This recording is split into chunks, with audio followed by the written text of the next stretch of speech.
US should add Chinese chip firm CXMT in retaliation for Micron ban. Chinese regime's new ambassador to the US acknowledges challenges in US-China relations. How is the CCP's BRI going since the pandemic? 34 Henan teachers went on a collective hunger strike to protest 4-year salary debt. China wants to access blocked chipmaking tech in the Netherlands. In the first proposed retaliatory action, the chairman of the House Select Committee on China points at Chinese memory chipmaker Changxin Memory Technologies, or CXMT. In a statement reported by Reuters on May 23rd, Representative Mike Gallagher stressed that the US must show Beijing that it will not tolerate economic coercion against its companies or its allies. He suggested the Commerce Department should immediately add Changxin Memory Technologies to the entity list and ensure no US technology, regardless of specifications, goes to CXMT, YMTC, or other PRC, People's Republic of China, firms operating in this industry. China's cyberspace regulator on May 21st banned sales of memory chips made by Micron, as it said the company failed a security review.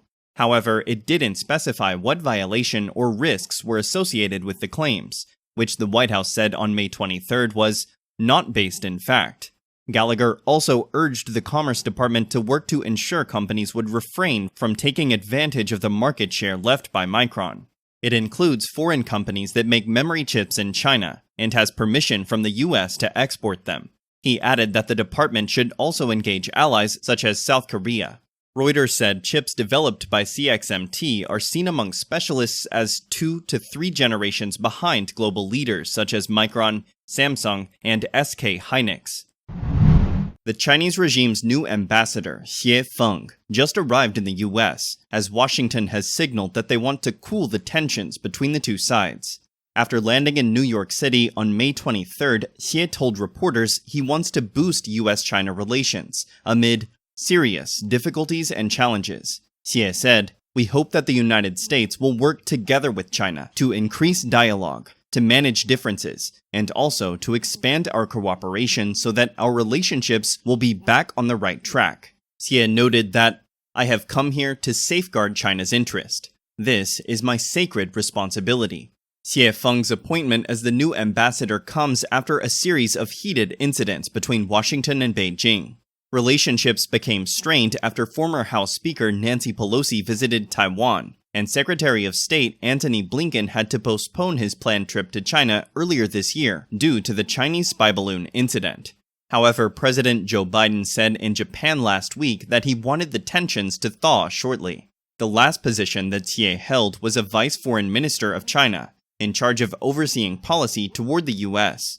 Xie will take China's ambassador to the US post, which has been vacant since his predecessor Qin Gang was promoted to foreign minister last year. State Department spokesperson Matthew Miller said the US welcomed Xie as a new advisor. Miller said, "We look forward to working with the ambassador-designate and his team. We remain committed, as we said on a number of occasions, to maintain channels of communication with the PRC, or People's Republic of China, to responsibly manage competition."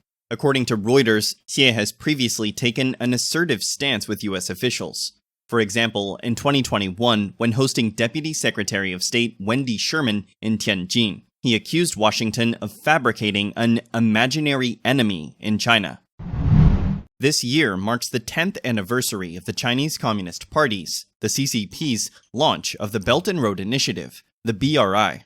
Yet, while the COVID pandemic and the Ukraine-Russia war kept the world's focus, the BRI was rarely mentioned. However, the BRI still exists. According to an article by Toby Mann on ABC.net, BRI has so far cost the CCP about $1 trillion. Most of the BRI's spending is on energy, transport infrastructure, real estate, technology, and tourism projects.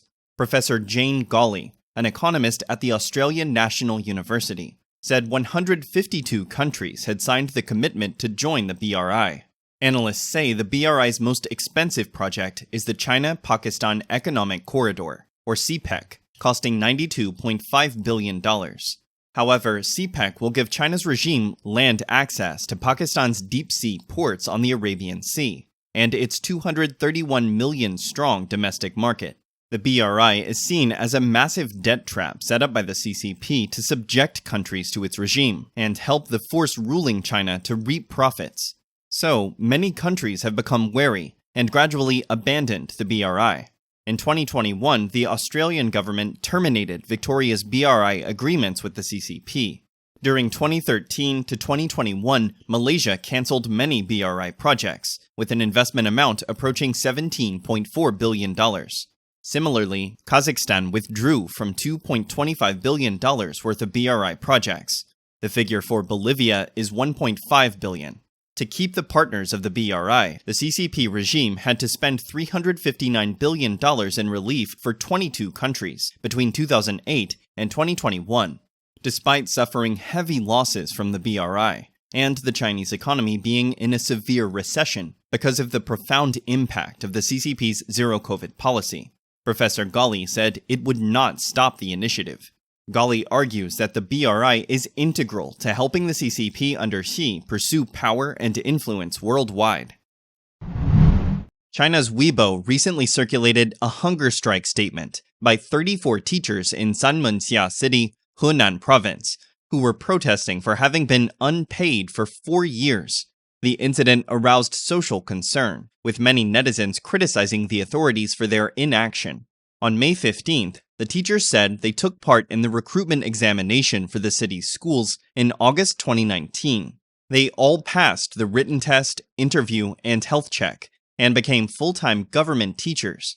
So far, they have worked for 4 years. They also said they had worked an average of at least 12 hours a day for the past 4 years, but had not been on the payroll. There is no labor contract, salary, social insurance, health insurance, public funds. The incident has been reported to the competent authority many times, but to no avail.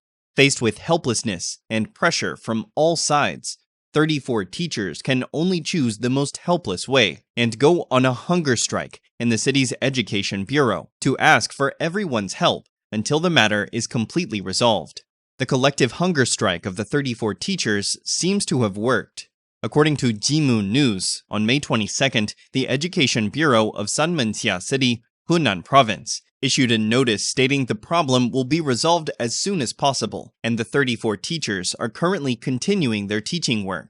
Regarding this, Vision Times cited some Weibo netizens' messages as follows: "Working without payment for 4 years.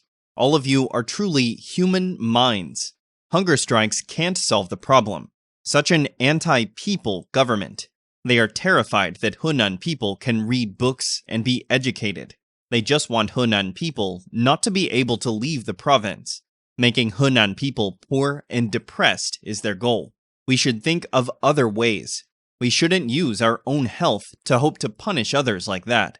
Why is this problem still unresolved after 4 years?